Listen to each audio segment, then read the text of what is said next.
বন্ধুরা, কোথায় যাচ্ছি ঝুড়িটা নিয়ে? দুপা পেরোলেই আমার উঠোনে ল্যাংড়া আম গাছ। তো অনেকগুলো আম ছিঁড়ে নেব। হাত বাড়ালেই আম, কলমেরা গাছ যেহেতু।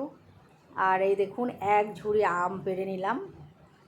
তো চলে এলাম, আমগুলো ভালো করে ধুয়ে প্রেশার কুকারে একটা সিটি দিয়ে দেব। সিটি দিয়ে জলটা ঝরিয়ে এইভাবে একটা ঝাঁঝরিতে রেখে দিয়েছি। আমটা ঠান্ডা হয়ে যাওয়ার পরে সুন্দর করে হাতে চটকে নিয়ে আমের আঠিগুলো বের করে দেব। আর খোসাগুলো ফেলবো না, কিন্তু খোসাগুলো খেতে খুব ভালো লাগে। যেহেতু আম পাকা পাকা সময় চলে এসছে, একটু জেলি আচার করব। আর এই আচারটা করব শাশুড়ি মায়ের জন্যে। তেঁতুলের আচারটা ফুরিয়ে গেছে, এবার আম দিয়ে একটু আচার বানিয়ে রাখি, বেশ কিছুদিন খেতে পারবে। তো আমের আঠিগুলো আলাদা করে নিলাম, বেশ সুন্দর করে এইভাবে চটকে ছেনে নিলাম। আর চলে গেলাম এবার গ্যাসের কাছে। কড়াইতে একটু কটা এলাচ, কটা মৌরি আর কটা ধনে, যেহেতু মিষ্টি মিষ্টি আচার করব, একটু ভেজে নিলাম। ভেজে নিয়ে মিক্সির বাটিতে ঢেলে দিয়েছি। আর গুড় দিয়ে করব, চিনি দেব না, আখের গুড় ঢেলে দিলাম 1 কিলো প্রায়, যেহেতু আম 1.5 কিলো মতন হয়েই যাবে। তো গুড়টা ভালো করে জ্বালিয়ে নিচ্ছি।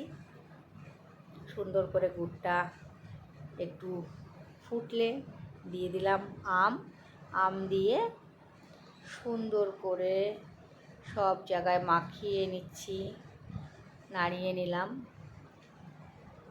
খুন্তিটা চালিয়েই রাখতে হবে, তা না হলে লেগে যাবে, পুড়ে যাবে। দিয়ে দিলাম স্বাদ মতন লবণ। আর এই মশলাটা করে রেখেছিলাম, এইটাই হচ্ছে আচারের মেইন টেস্ট দেবে। তো দিয়ে দিলাম মশলাটা খুব বেশি মিহি করিনি, মোটামুটি করেছি। তো সুন্দর করে একটু টানাতে দিয়ে দিয়েছি, আস্তে আস্তে টানছে, একদম নিভু নিভু লো ফ্লেমে আর কি আচারটাকে টানতে দিয়েছি। দেখুন কি দারুণ কালার এসছে। আমি শুকনো লঙ্কা ব্যবহার করিনি, আপনারা চাইলে 1 চামচ শুকনো লঙ্কা দিতেই পারেন, যেহেতু মিষ্টি মিষ্টি আচার হবে। তো আচার কিন্তু রেডি হয়েই গেছে। এবার কন্টেনারে ভরার পালা।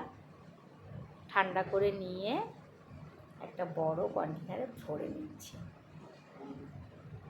ফ্রিজে রেখে দেব। যে কয়দিন যায়, পরে আবার সুযোগ পেলে আবার বানাবো।